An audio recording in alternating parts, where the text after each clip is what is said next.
¿Qué tal, opocurrante? En este vídeo vamos a ver el opotítulo 3 de la Constitución Española. Quédate con nosotros si quieres entender bien todos sus artículos. Hola, soy Mario, de Opocaos, donde queremos echarte una mano para que compagines tu oposición con el trabajo.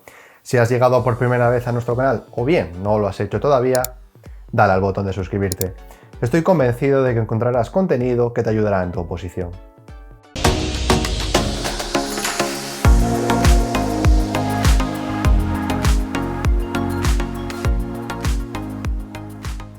Este vídeo se basa en nuestra opoley de la Constitución, así que, como siempre, para que sigas mejor la explicación, te he dejado en la descripción, en la parte de abajo, un link al opotítulo 3. ¿Aún no conoces las opoleyes? Te dejo por aquí este enlace donde analizamos las dos razones por las que deberías utilizarlas en tu estudio. ¡Vamos a por ello!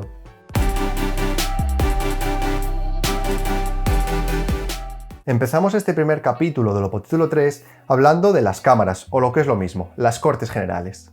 Las Cortes Generales están formadas por el Congreso y el Senado y representan al pueblo español. Nosotros elegimos a la mayoría de sus miembros. Además, ejercen la potestad legislativa del Estado, o dicho de otra forma, son las que aprueban las leyes. Por otro lado, también aprueban los presupuestos, ya lo comentaremos en el artículo 134, y controlan al gobierno por medio de preguntas, interpelaciones, etc. Para cerrar este primer artículo, recuerda que las Cortes Generales son inviolables, es decir, no podemos entrar a la fuerza para coaccionar, para intimidar a los diputados y senadores. Ojo, no confundas esta inviolabilidad con la de sus miembros que ya veremos en el artículo 71. Son conceptos distintos.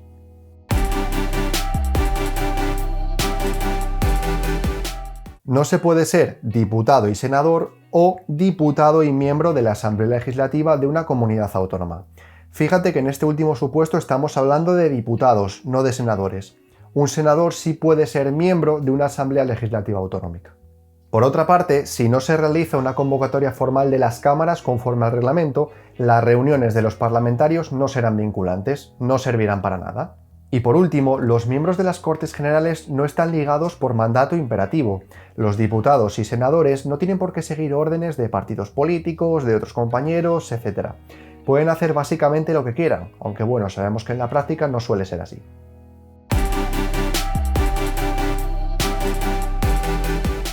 El Congreso de los Diputados se compone de un mínimo de 300 diputados y un máximo de 400. Elegidos mediante voto, mediante sufragio universal, libre, igual, directo y secreto, conforme establezca la ley, y por 4 años. Recalco lo de por 4 años. Esa ley también fijará un número mínimo de diputados por provincia, por circunscripción electoral, que si no me equivoco creo que son 2. Y el resto se distribuyen en proporción a la población. Por ejemplo, la provincia de León, como tiene más población que la provincia de Segovia, tiene más representantes en el Congreso. La excepción son las ciudades de Ceuta y Melilla, que siempre estarán representadas por un único diputado cada una de ellas. En otro orden de ideas, para elegir y para ser elegido hay que tener la nacionalidad española y estar en pleno uso de los derechos políticos, tener mayoría de edad, etc. Las elecciones tendrán lugar entre 30 y 60 días desde el final del mandato y el nuevo Congreso ha de constituirse dentro de los 25 días posteriores a la celebración de las elecciones. Te lo voy a repetir porque esto es importante y te puede caer en algún examen. Las elecciones tendrán lugar entre 30 y 60 días desde el final del mandato y el nuevo Congreso elegido deberá ser convocado dentro de los 25 días siguientes a la celebración de las elecciones.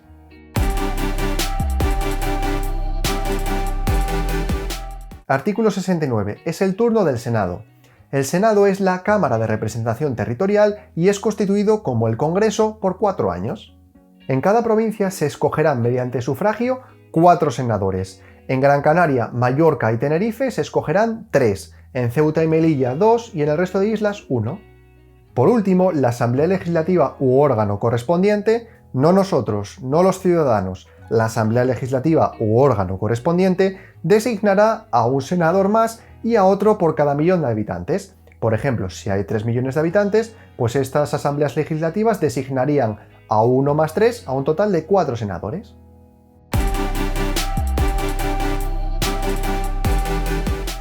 La ley electoral determinará las condiciones bajo las que un diputado o senador no podrá ejercer su actividad por ser incompatible con otra, y entre ellas encontraremos Componentes del Tribunal Constitucional o jueces, magistrados o fiscales en activo. Altos cargos de la Administración del Estado que la ley determine, salvo evidentemente los miembros del Gobierno. El Defensor del Pueblo. Militares o funcionarios de las fuerzas y cuerpos de seguridad del Estado en activo. Y por último, miembros de las juntas electorales.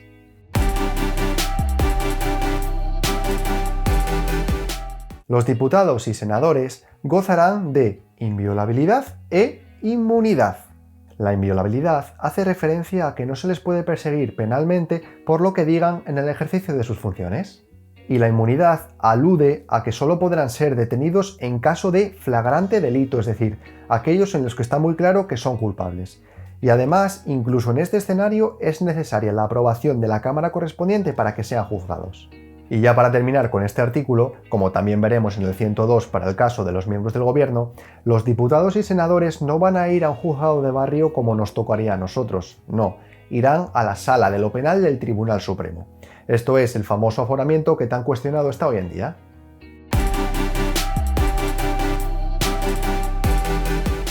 Podríamos decir que en cierto modo las Cortes Generales se autogestionan. Establecen sus propios reglamentos, aprueban sus presupuestos, regulan los estatutos de su personal y eligen a sus respectivos presidentes y miembros de las mesas. Y muy importante, los reglamentos de ambas cámaras y sus reformas requieren siempre la aprobación por mayoría absoluta.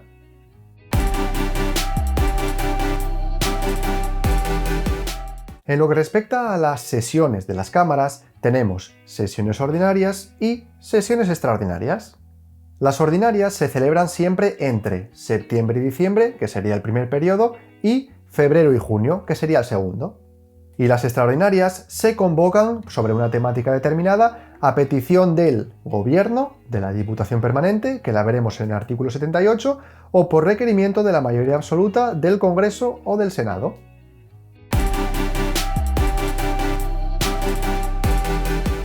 Cuando se traten temas relacionados con la corona, es decir, con el opotítulo 2 de la Constitución, ambas cámaras podrán reunirse en una sesión conjunta presidida por el presidente del Congreso. Repito, sesión conjunta presidida por el presidente del Congreso. Si no hubiese acuerdo entre el Congreso y el Senado, se creará una comisión mixta integrada por el mismo número de diputados que de senadores, cuyo objetivo será el de elaborar un texto final. Este será sometido a votación por ambas cámaras, y si al final no se aprobase en los términos establecidos en el procedimiento, decidirá el Congreso por mayoría absoluta.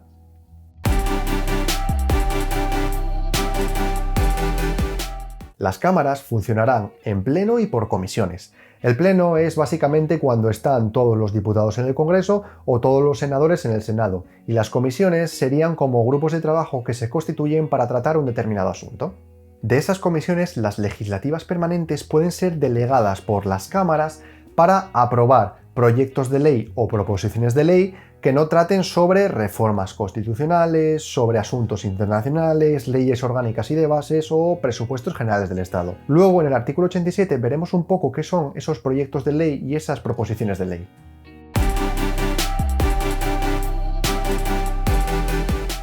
El Congreso y el Senado, o ambas cámaras, podrán constituir comisiones de investigación para asuntos de interés general. Una puntualización. Una comisión de investigación no es una comisión legislativa, es decir, no se aprueban leyes, simplemente es como una especie de debate.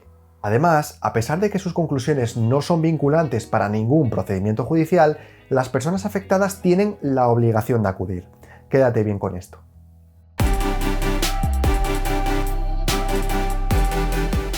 En el 77 se refuerza esa inviolabilidad de las Cortes Generales que ya vimos en el primer artículo de este opotítulo 3.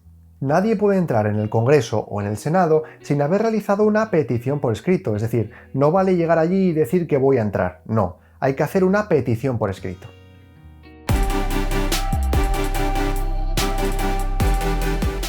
Como hemos comentado en el artículo 73, las cámaras tienen dos periodos de sesiones ordinarias. Entonces, ¿qué pasa en esos meses en los que no están reunidas? ¿No puede haber un vacío en el Poder Legislativo? Pues bien, la Diputación Permanente es la que, en cierto modo, custodia los poderes de esas cámaras mientras no están reunidas. Por esta razón tendremos una Diputación Permanente para el Congreso y otra Diputación Permanente para el Senado. Ambas tendrán como mínimo, puede haber más, 21 miembros, que además representan a todos los grupos parlamentarios en función de su importancia numérica. Entre sus funciones encontramos la de pedir la convocatoria de sesiones extraordinarias que ya hemos visto en el artículo 73 y también la de asumir las funciones del Congreso y del Senado en aquellos supuestos que veremos en el 86 y en el 116. Y por último, las diputaciones permanentes, tras agotar su mandato o bien en el caso de disolverse las cámaras, permanecerán en funciones hasta que las nuevas Cortes Generales se constituyan después de unas elecciones.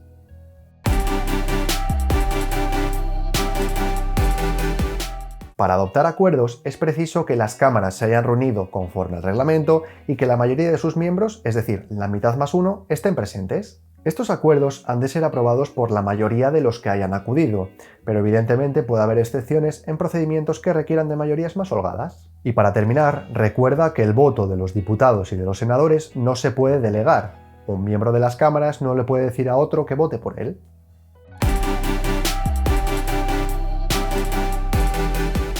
Las sesiones plenarias son por lo general públicas, es decir, accede la prensa y bueno, sabemos lo que allí sucede. Sin embargo, hay algunas excepciones en supuestos contemplados en los reglamentos o bien cuando la mayoría absoluta del Congreso y del Senado así lo decide.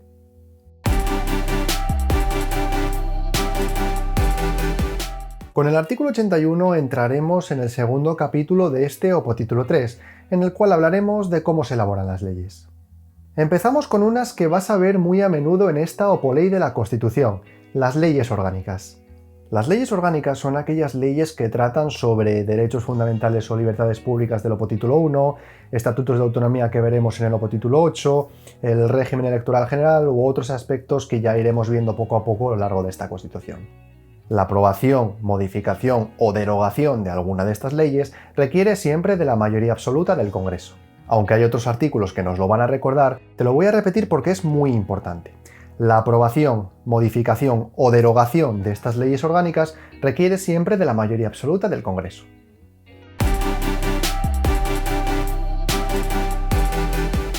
Aunque las Cortes Generales son las que ejercen el poder legislativo, hay ocasiones en las que pueden delegar en el Gobierno la facultad para dictar normas con rango de ley, pero siempre y cuando no sean sobre leyes orgánicas. Ojo, que no sean sobre leyes orgánicas, quédate bien con esto. Esa delegación legislativa se concede de forma expresa, para entendernos, no da lugar a la interpretación, por un tiempo fijo y solo al Gobierno, a ninguna otra autoridad. Además, deberá otorgarse mediante uno de estos dos procedimientos. Por un lado, si estamos ante un texto articulado, es decir, si estamos creando una nueva normativa para una materia concreta, tenemos la Ley de Bases. En ella se ha de precisar el porqué de esa delegación, cuál es su alcance y dar una serie de pautas para su correcta ejecución. Y por el otro, cuando se trate de un texto refundido, es decir, la unificación de varias leyes que regulan la misma materia, tenemos la ley ordinaria. En ella habrá que especificar si el objetivo de esa delegación es simplemente fusionar todo y crear un texto final, o bien hay que ir un poco más allá. Antes de terminar, recapitulamos. Dos mecanismos de delegación legislativa.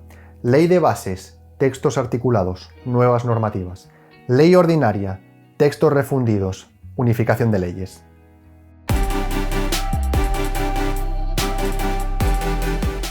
Una puntualización acerca de la ley de bases del artículo anterior.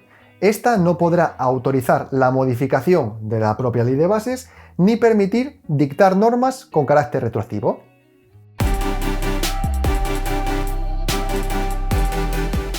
Vamos a poner un ejemplo hipotético. Imaginémonos, tenemos en vigor una delegación legislativa realizada mediante ley de bases que quiere regular los taxis voladores. Bueno, pues si existen enmiendas o proposiciones de ley contrarias a esa regulación, el Gobierno puede perfectamente oponerse a su tramitación. En tal supuesto, el artículo 84 matiza que se podrán presentar proposiciones de ley para derogar total o parcialmente la propia ley de delegación.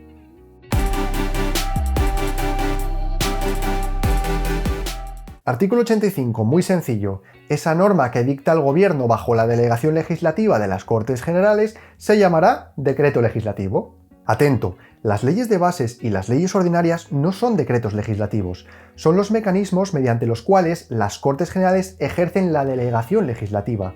Los decretos legislativos son, en cierto modo, la consecuencia de esa delegación.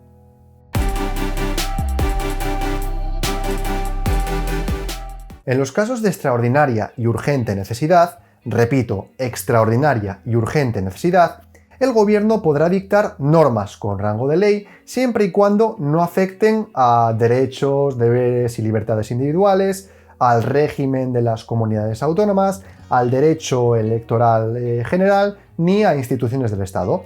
Grosso modo, siempre y cuando no entren en conflicto con las leyes orgánicas que hemos visto en el artículo 81. Estas normas con rango de ley se conocen como decretos leyes. Ojo, no los confundas con los decretos legislativos del artículo anterior. Los decretos leyes tienen un carácter provisional, ya que dentro de los 30 días siguientes a su promulgación tendrán que ser sometidos a votación en el Congreso para convalidarlos o derogarlos. Sin embargo, hay otra posibilidad, y es que dentro de ese plazo de 30 días, las Cortes, no el Congreso, las Cortes los tramiten como proyectos de ley por procedimiento de urgencia.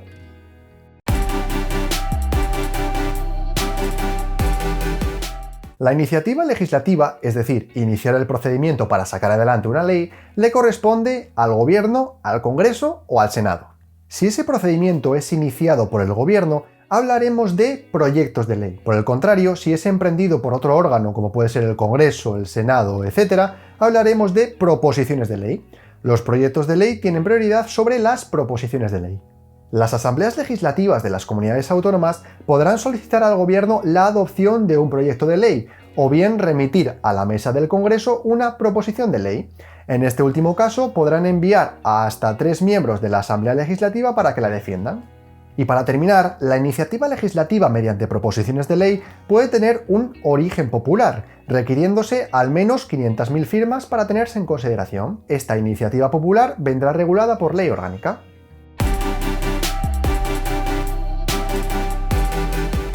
Artículo 88, muy cortito. Los proyectos de ley, que recuerda, son la iniciativa legislativa del Gobierno, han de ser aprobados por el Consejo de Ministros y han de ser sometidos al Congreso de los Diputados.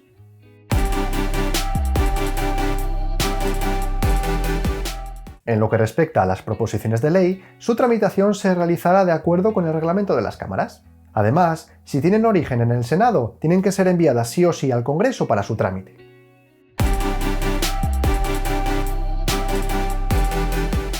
Cuando el Congreso apruebe un proyecto de ley, su presidente lo pondrá en conocimiento del presidente del Senado, el cual lo someterá a la deliberación de esta Cámara. El Senado, en el plazo de 2 meses, podrá introducir enmiendas, podrá introducir cambios, que podrán ser aprobados o no por el Congreso mediante mayoría simple. De igual modo, esta Cámara también puede oponerse a la totalidad del proyecto de ley.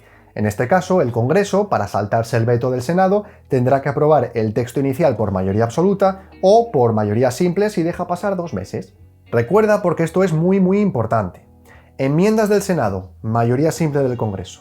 Veto del Senado, mayoría absoluta o mayoría simple después de 2 meses.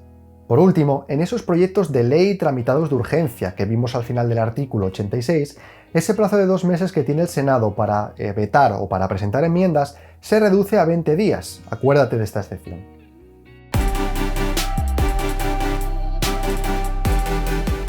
El Rey sancionará en un plazo de 15 días las leyes aprobadas en las Cortes Generales, las promulgará y ordenará su inmediata publicación en el BOE.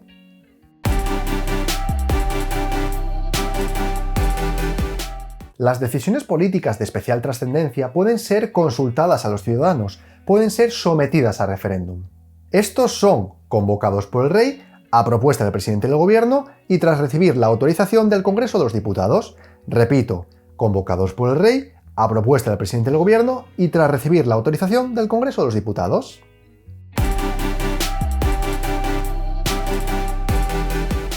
Con el artículo 93 entramos en el último capítulo de este opotítulo, los tratados internacionales.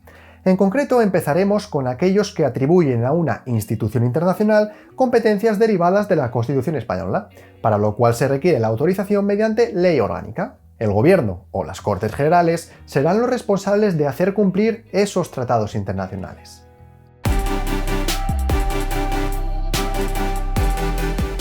Los tratados incluidos en este artículo 94 requieren la autorización previa de las Cortes Generales y no hace falta aprobar leyes orgánicas como vimos antes.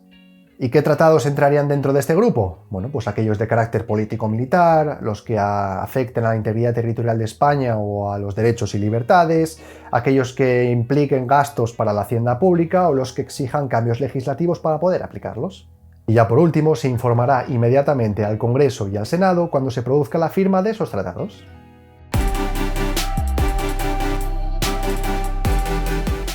El último tipo de tratado internacional que vamos a ver es aquel que va en contra de la propia Constitución, aquel que implicaría una reforma constitucional. En este caso, el Congreso o las Cortes Generales podrán solicitar al Tribunal Constitucional que aclare si existe contradicción o no.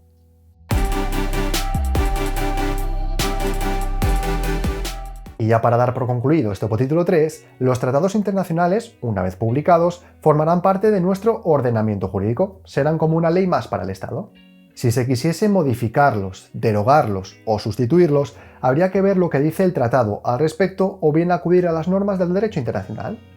Pues ya estaría, estos serían los 31 artículos de este capítulo 3. Recuerda, con los opovídeos no perseguimos la literalidad, sino entender mejor los conceptos. Si quieres completar tu estudio, échale un vistazo a la opoley de la Constitución que te he dejado en la descripción de este vídeo. Nos vemos en el siguiente capítulo.